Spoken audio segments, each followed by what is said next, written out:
আমাদের গল্পে চরিত্রের কোনো অভাব নেই। একটা চরিত্র অনুপস্থিত থাকলেও আমার বা আপনার গল্প শুনতে কোনো অসুবিধা হবে না। তাই বেশি কথা না বলে শুরু করছি আমাদের গল্প, সময়ের গোয়েন্দা।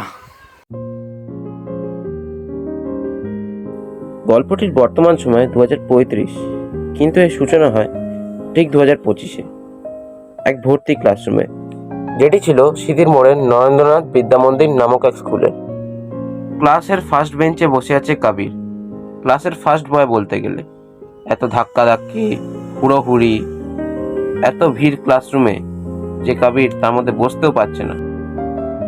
এইসব সহ্য করতে না পেরে সে তার পাশের ছেলেটাকে রেগে বলে ওঠে, এত স্টুডেন্ট, মাধ্যমিক সামনেই আসছে আর সবার স্কুলের জন্য প্রেম বাড়ছে। ছেলেটি শান্ত গলায় উত্তর দিল, কেন, আমরাও তো এসেছি। আরে চুপ কর তো, সারা বছর স্কুলে আমি একা একাই পড়ি। আর ওর কথার মানে হলো যে সিলেবাস শেষ না করে স্কুলে এসে সবাই সময় নষ্ট করছে। আমারও তো সিলেবাস শেষ হয়নি। জোজো, তোর হয়েছে রে? কবিরের সিলেবাস শেষ মানেই আমার সিলেবাস শেষ। ভাই, এবারটা বাঁচিয়ে দে প্লিজ।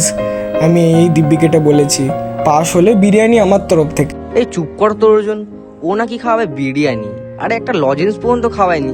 ওর দোষ নয় রে কবির, বেচারা পৌলমীর সাথেই সব পয়সা শেষ করে দেয় আর আমাদের জন্য কোনো কিছুই নেই। এটা শুনেই অর্জুন একটু লজ্জা পেয়ে যায়। সে আমতা আমতা করে কিছু বলতেই যাবে, সেই সময় জোজো থামিয়ে বলে, থাক থাক, আর বলতে হবে না, আমরা তোর পয়সার জন্য আসি নাকি রে পাগল। আমরা জানি যে তুই পৌলমীকে কতটা ভালোবাসিস, আর তোদের ভালোবাসা যেন এরকমই থাকে। আর রইল বাকি পাশ করার কথা, এই অথম তোকে পাশ করিয়ে দেবে। এইসব শুনে অর্জুন মনে মনে বলে, পৌলমীর থেকে ভালো তো আমি তোদেরকে বাসি, তোরাই তো আমার সব। हम साथ साथ है एग्जाम में पास है। ভুল কথা বললি তুই। এটা মাধ্যমিক হয়ে যাওয়ার পর তো আমরা সবাই আলাদা আলাদা স্ট্রিম নিয়ে পড়বো, তখন কি করবি? সারা জীবন তো আর টুকে বাস করতে পারবি না। দেখ, আমি জানি আমি কত পড়াশোনায় ভালো, তাই আমি আর্টস নিচ্ছি, কোনো চাপ নেই। আচ্ছা অর্জুন, তুই কি নিবি স্ট্রিম? দেখি, আমি ভাবছি কমার্স নেব। পৌলমী কমার্স নিচ্ছে তাই জন্য, তাই না? হ্যাঁ হ্যাঁ, হামসে না চুপেগা বেটা। এর জীবন মেয়েদের ওপরেই শুরু, মেয়েদের ওপরেই শেষ। নামে অর্জুন, কাজে কৃষ্ণ। আচ্ছা নীলাদ্রি, তুই কি নিবি? নীলাদ্রি সেই গ্রুপে সবচেয়ে শান্ত ছেলে। তার চোখ দেখে মনে হয় সে যেন কোনো অজানা আতঙ্কে ভুগছে। জীবনে বন্ধু বলতে এই তিনজনই আছে যারা এই মহারাজের মন জয় না, আমি কিছু ভেবে রাখিনি যে আমি কি নিয়ে পড়বো। কি বলছিস? এখন না ঠিক করলে কবে ঠিক করবি? আর সবসময় তো আমরা আর তোর পাশে থাকবো না। ছাড় না, এরকম কেন বলছিস? এই জল আছে? আমার বোতলের জল শেষ। কিরে নীলাদ্রি, জল ভরে আনলি না? হ্যাঁ, আমি এক্ষুনি যাচ্ছি। নীলাদ্রির এই সিদ্ধান্তটা তার জীবনে সবচেয়ে বড় ভুল সিদ্ধান্ত হবে কে জানতো। ট্যাঙ্কের সামনে গিয়ে সে দেখে একজন ছেলে, হয়তো তাদেরই ক্লাসের, দাঁড়িয়ে দাঁড়িয়ে সিগারেট খাচ্ছে। নীলাদ্রি জল ভরার সময় ছেলেটি তার পকেট থেকে ফোন বার করে নীলাদ্রিকে দেখিয়ে বলে, নীলাদ্রি, এটা তুই না? ফোনে অশ্লীল ছবি থাকে যেখানে নীলাদ্রির মুখ মর্ফ করে বসানো। নীলাদ্রি ভয় পেয়ে যায়। ও বলে, কেন কেন করছো তোমরা এরকম? আমি তোমাদের কি ক্ষতি করেছি বলো? হ্যাঁ, ডিলিট করবো যদি তুই টিচার্স রুমে গিয়ে ছুটির বেল বাজিয়ে দিয়ে আসতে পারিস তাহলে। না, আমি এমনটা কখনোই করবো না। তাহলে ওই মেয়েটাকে দেখতে পাচ্ছিস? চল, ওই মেয়েটাকে চিঠিটা দিয়ে আয়, তাহলে তোকে ছেড়ে দেবো। তোর জেনে কি, চুপচাপ দিয়ে আয়, আর সবাইকে বলবি ওটা তোর চিঠি। নাহলে এই ফটোগুলো দেখতে পাচ্ছিস, সব জায়গায় ছড়িয়ে দেবো। আমি কিন্তু মজা করছি না, আর যদিও বা মজা করতাম তুই তা বুঝতে পারতিস না। বেচারা নীলাদ্রি, সে কি করবে? তার মাথায় কিছুই আসবে না। ছেলেটির কথা তাকে মানতেই হয়। ও মেয়েটিকে চিঠিটি দিয়ে দেয়। মেয়েটি চিঠিটি খোলার সঙ্গে সঙ্গে নীলাদ্রির গালে একটা চড় মেরে বসে। সেই সময় নীলাদ্রির চোখে জল নিয়ে ছেলেটির দিকে তাকায় আর ইশারাতে বলে চুপ থাকতে, নয়তো ফটোগুলো ভাইরাল করে দেবে। নীলাদ্রি চুপচাপ সেখান থেকে চলে যায়। সে কিছুক্ষণ স্কুলের এক কোণায় দাঁড়িয়ে থাকে, আর তার চোখ দিয়ে যেন আলাদা ব্যথা অনুমান করা যাচ্ছিল। সে কিছুক্ষণ পর ক্লাসে যায়। ক্লাসের মেয়েগুলো আবার তার দিকে তাকিয়ে হাসছিল। বোঝা যাচ্ছিল যে ছেলেটি ছবিগুলো লিক করে দিয়েছে। লজ্জায় নীলাদ্রি যেন মারা যাচ্ছিল। সেই সময় হেড প্রিন্সিপাল তাদের ঘরে ঢুকে এসে জিজ্ঞেস করে নীলাদ্রি কোথায়। নীলাদ্রি বুঝতে পারে যে মেয়েটি তার নামে নালিশ করে দিয়েছে। স্যার থেকে শুরু করে ক্লাসের সব ছেলে মেয়ে কেউই নীলাদ্রিকে পছন্দ করতো না। তাই ধরা পড়া নীলাদ্রির কীর্তি তাদের কাছে যেন ব্রহ্মাস্ত্র হয়ে দাঁড়িয়েছিল। নীলাদ্রির কথা কেউ বিশ্বাস করলো না। ছেলেটি কে ছিল নীলাদ্রি বলেই বোঝাতে পারল না। তার বন্ধুরা তো তারা অবাক যে নীলাদ্রি এত চুপচাপ, সে এমনটা কি করে করতে পারে। কেউ নীলাদ্রির কথা বিশ্বাস করলো না। মনে হলো সে স্কুলের জন্য কিছুই না। র্যাগিং হওয়া তার কাছে একটা স্বাভাবিক ব্যাপার হয়ে উঠেছিল। কিন্তু যে কাজ সে ইচ্ছা করে করেইনি, তার জন্য তাকে দোষ খেতে হবে।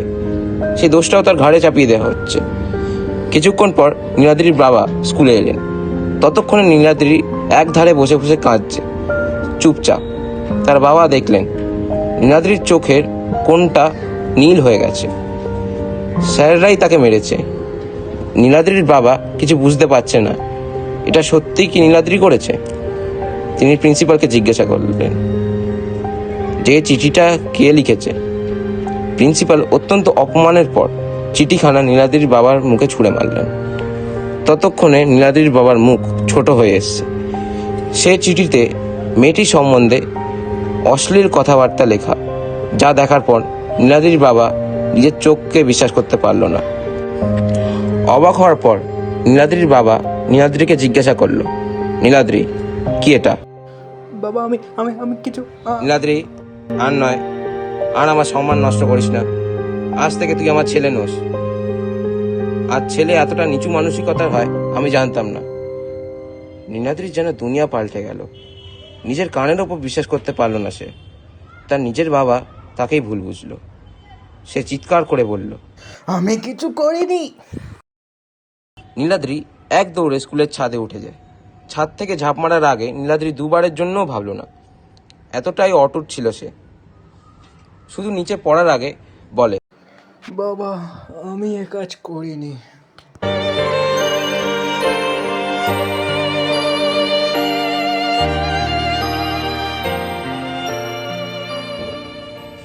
সেই দিন কি হয়েছিল আমি জানি না, বাট আজ 10 বছর পরেও আমি বিশ্বাস করি যে তুই নির্দোষ নীলাদ্রি। তাই আমি পুলিশ হয়েছি তোকে ইনসাফ দেওয়ার জন্য। কে ছিল সেই ছেলেটা তার থেকেই কথা বের করতে হবে। পুলিশ বিভাগে চেনা পরিচিতির লোক থাকার জন্য টানা 12টা পরীক্ষার পর জোজো ইন্সপেক্টর হয়। সময় কেটে যায়, কিন্তু বন্ধুকে হারানোর অনুভূতি ভোলা যায় না। নীলাদ্রির মৃত্যু জোজোকে ভেঙে দিয়েছিল। তাই পুলিশ হয়েও সে সেই র্যাগিং করা ছেলেটির খোঁজ পায়। মনে মনে অ্যারেস্ট করার জন্য ভাবে, কিন্তু ভাগ্য অন্য কিছু চায়। সে যায় ছেলেটির বাড়ি, কিন্তু অনেকবার কলিং বেল বাজালেও কেউ দরজা খোলে না। জোজো একটু দরজা ধাক্কা দিতেই খুলে যায়। সে কৌতূহলী হয়ে ভেতরে ঢোকে। ঘরটি ছিল অন্ধকার ঘুটঘুটে। ঘরের মধ্যে কেমন একটা অস্বস্তিকর গন্ধ।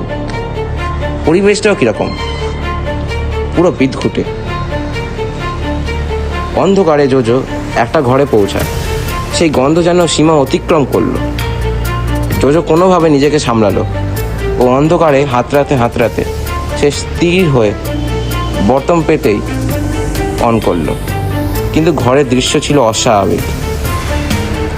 ঘরের পরেই ছিল একটা পচা লাশ, যার ওপর মাছি ভিনভিন করছিল। লাশটার নাড়ি ভুড়ি বেরিয়ে এসেছিল। ইঁদুর বিড়ালে তা খুবলে খেয়েছে। লাশটার মুখ দেখে চেনার উপায় ছিল না, এমন বিশ্রী অবস্থা। সব মিলিয়ে একটা ছোটোখাটো নরক। কোনো মতে নিজেকে সামলে জোজো ঘর থেকে বেরোয়। সঙ্গে সঙ্গে তার টিমকে ফোন লাগায়। কিছুদিন এইভাবেই কেটে গেল। জোজো এখন পুলিশ স্টেশনে বসে ভাবছে কি ছিল এটা। ঠিক এই সময় অন করা টিভিতে খবর এলো, ব্রেকিং নিউজ। শহরে আরেকটা ডেড বডি পাওয়া গেছে, যার মৃত্যু রহস্যজনকভাবে হয়। কতদিন আগে তার মৃত্যু সেই তথ্য বলা সম্ভব না।